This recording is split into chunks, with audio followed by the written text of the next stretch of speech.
Corona virus की वजह से देश भर में जारी लॉकडाउन के 2.5 महीने लंबे अंतराल के बाद केंद्र सरकार ने सोमवार से देश को खोलने की शुरुआत कर दी है।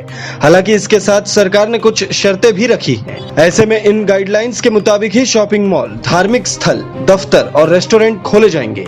दरअसल कोरोना वायरस की वजह से लागू लॉकडाउन के चलते अर्थव्यवस्था को भारी नुकसान हुआ है, जिसकी वजह से सरकार ने अर्थव्यवस्था को पटरी पर लाने के लिए लॉकडाउन 5 या यूं कहें कि अनलॉक 1 के पहले फेज में मॉल, होटल और धार्मिक स्थलों को खोलने का फैसला किया है।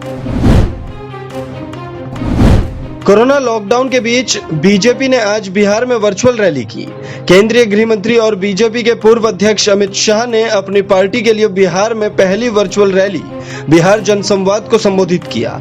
इस दौरान शाह ने केंद्र सरकार के पिछले 6 साल की उपलब्धियां गिनाई और विपक्ष पर निशाना भी साधा। लॉकडाउन के दौरान मुंबई में फंसे प्रवासी मजदूरों को उनके घर पहुंचाने के लिए अभिनेता सोनू सूद की देश भर में तारीफ हो रही है।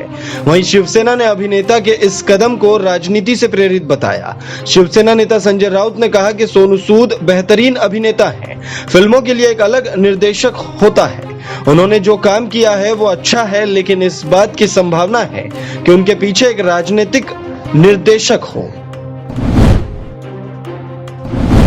दिल्ली में 10 जून से शराब सस्ती हो जाएगी। दिल्ली सरकार 70% कोरोना सेस वापस ले रही है। दिल्ली सरकार ने फैसला किया है कि शराब पर 5% वैट बढ़ा दिया है। शराब के दाम पर अब 25% वैट लगेगा। अब तक महज 20% वैट शराब पर लागू होता था।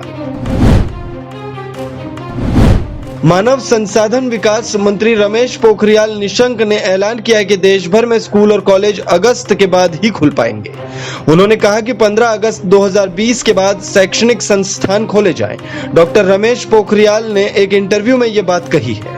उन्होंने कहा कि 15 अगस्त तक सभी एग्जाम के रिजल्ट डिक्लेयर करने की कोशिश कर रहे हैं। दिल्ली के सीएम अरविंद केजरीवाल ने यूपी के लोगों को एक तरफ राहत दे दी है तो दूसरी तरफ आफत। दिल्ली सरकार ने फैसला लिया है कि सील किए गए दिल्ली के बॉर्डर सोमवार 8 जून से खोल दिए जाएंगे। इससे गाजियाबाद, नोएडा के लोग आसानी से दिल्ली आ जा सकेंगे। तो वहीं केजरीवाल ने यह भी ऐलान किया कि दिल्ली सरकार के अस्पतालों में सिर्फ दिल्ली वालों का ही इलाज हो पाएगा। दिल्ली सरकार के खिलाफ विरोध प्रदर्शन कर रहे दिल्ली बीजेपी अध्यक्ष आदेश कुमार गुप्ता को पुलिस ने हिरासत में लिया। बीजेपी का आरोप है कि दिल्ली सरकार कोरोना महामारी से निपटने में विफल रही है। इसी को लेकर बीजेपी के नेता राजघाट में विरोध प्रदर्शन के लिए गए थे। मध्य प्रदेश के पूर्व वन मंत्री और दिग्गज कांग्रेसी उमंग सिंगार के खिलाफ लॉकडाउन के दौरान सोशल डिस्टेंसिंग का नियम तोड़ने को लेकर एफआईआर दर्ज की गई है। उमंग सिंगार के खिलाफ धार में रैली कर भीड़ जुटाने का आरोप लगा है। धार के एडिशनल एसपी देवेंद्र पाटीदार ने सिंगार के खिलाफ केस दर्ज किए जाने की जानकारी दी है।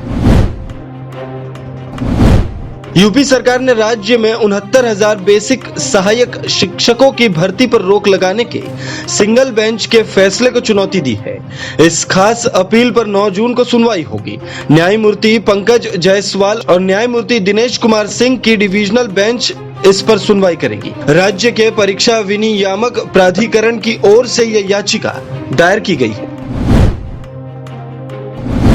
जम्मू कश्मीर में आतंकियों के खिलाफ सुरक्षा बलों का अभियान लगातार जारी है। रविवार को कश्मीर के शोपियां में पुलिस और सुरक्षा बलों ने आतंकवादियों की घेराबंदी कर 5 आतंकवादियों का एनकाउंटर किया है। फिलहाल एनकाउंटर जारी है। मारे गए आतंकियों की पहचान की जा रही है। इलाके में कोई अफवाह न फैले, इसलिए मोबाइल इंटरनेट बंद कर दिए गए हैं।